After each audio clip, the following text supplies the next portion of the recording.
That's definitely the case here. Really, honey is the big boss in here. Ted knows it definitely. Honey makes sure he knows it. And you'll kind of see Ted kind of following honey around a lot, or sometimes because honey is a little bit more lazy.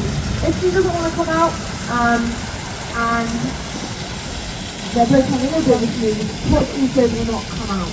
Even if he's really, really hungry, he will usually follow honey really. You don't want that. And as well, so there's 13 species of otter in the world. These guys, they are the smallest species out of all of them. So they are, sorry guys, pretty small. But even though they are pretty small and they are the smallest species of otter, they are still apex predators and they are still pretty vigorous wild animals. They are still distinct predators. And there is another species of otter called giant otter. And these giant otters are found in the Amazon, and they're something that measures up to 6 foot, which is really, really big. It's a lot bigger than me. And if you compare a 6 foot otter to one of these guys, there's a very, very big difference. These guys are pretty small. I'm not interested. That's it. You will. No, not saying that's you do. They don't like to show it out. But it's actually been a really, really successful pairing between these guys. We paired them together in 2018. And some of the behaviours you see these guys doing a lot is they're grooming each other a lot, they're playing with each other a lot, and that kind of stuff. They're interesting. And these guys obviously they like to live in a wetland, and a wetland is a place where the land is covered by water continually or seasonally. And this species of otter, they like to live in freshwater wetlands or mangrove swamps. And as their name suggests, apex otters are found in Asia. Mainly Southeast Asia, in places like Malaysia, Indonesia, Singapore, Cambodia, but they're pretty widespread all across really.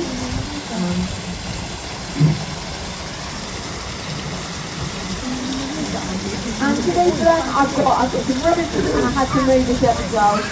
They're not as interested in the road, but they've run out of the razor shell. Yeah, I've got some on this road. But we feed our otters 4 times a day, and that is because they are so small, so they've got a really, really fast metabolism, and it only takes a couple of hours for their food to be digested, so you kind of make sure to feed them nice and often, keep them topped up throughout the day. Uh-oh.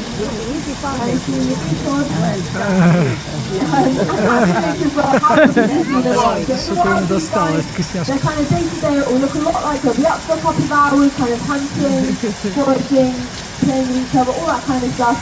And then they'll go to bed for a couple of hours, they'll have a bit of a nap, and then they will be up again. So there'll be a lot of that kind of cycling up and down throughout the day and night. And so these guys are really well adapted for hunting in the night as well. They've got, and I'll tell you a bit more about them as well in a little bit. But we see them as well, a wide range of fish as well, obviously not boring for them, but again it mimics how it was usually in the wild, because obviously in the wild they would be catching the same things every day. And then, you know, I'll throw them in the water, or we scatter it around sometimes where they throw it around for it. And in the wild these guys are out mainly to fish like crustaceans or mud, but they are apex predators and they are opportunistic feeders. So things in their hands are like any small mammals, any birds, any fish, any insects, anything like that, these guys definitely eat that as well. And again, this includes is really good for that exact reason, because if they are still hungry, or they just didn't like what we were feeding them that day, they can forage around for any extra little bugs that, anything else that they find. So what you see them do a lot is they'll be all around the kind of pond beds, foraging around for any extra little bugs, or in these little swimming pool areas, or in the woods which is right behind me, they love digging around for worms. So hopefully after I go into struggling to that. And these guys as well, so they're the most land-based of all the otter species, and they've actually evolved to lose all of the webbing on their front paws because of this. So they've got kind of really nimble, really dexterous paws, and if you have a look at Todd there, he really usually has to kind of pick up his food and eat. And that is something that other otter species just won't be able to do because of the webbing on their paws.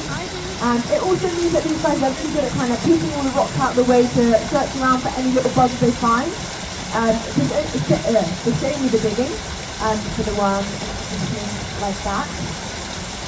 They've also got kind of really sensitive hands as well, so again, really good for being in the night time, but when they are kind of foraging around using their hands, they don't really need to look at what they're doing. They can just feel if they've caught a bug or a worm or whatever they're munching. So they don't need to see what they are doing, which is obviously very, very helpful. And they've still got the weapon on their back to help them when they are in the water, but they've got it all in front to kind of help with that. And as well for these guys, in short with otters, they've got really, really short claws. And their claws don't actually extend past the tips of their big bits.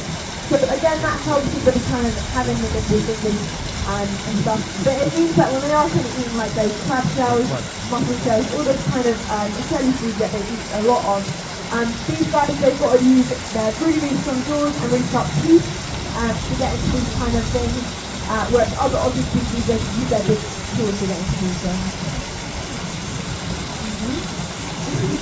And actually, if you have a look at this quite an example of Todd's coat, because he's coming like in and out of the water, but otters, they've got two layers of fur. They've got their outer layer, which is dark brown fur that we are seeing now, and that's like their waterproof layer. So that is coated in with oil, kind of means that the water rolls straight off. So if you have a look, if Todd does get back in the water, the water really does just kind of roll straight off, which means that when he's in and out of the water a lot, he does really, really quickly.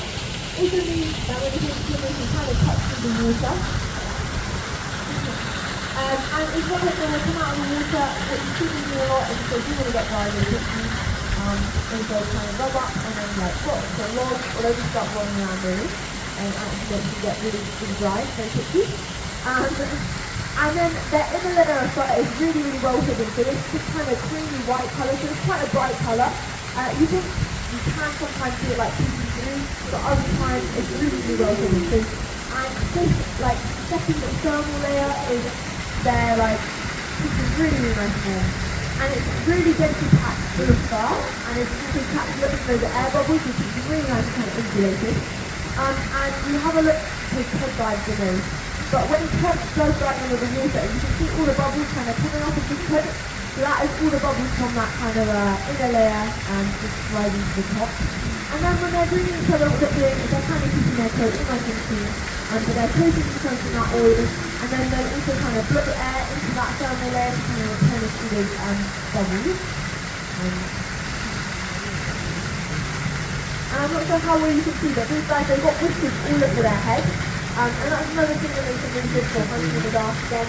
So anything else, you know, the water, anything else with them is kind of sensitive to visualization, which is kind of where their prey is. And they've also got a third eyelid, so when they dive under the water, they can shut the eyelid and still be able to see, which again is obviously really, really helpful for hunting, or even just foraging. If they do want to get their head under the water, they can, and just have a little going around for any bug. And if you have a look as well at their tails, they've both got really, really big fat tails, and that is pure muscle really. It's really, really strong, and again that's used to kind of push them through the water when they are swimming. But they've also got a set line underneath their tail, and you might see Todd especially after I use kind of rubbing his tail, especially everywhere I kind of use his hand in. And that is the same marking his surgery, letting me know that I'm not very welcome here really.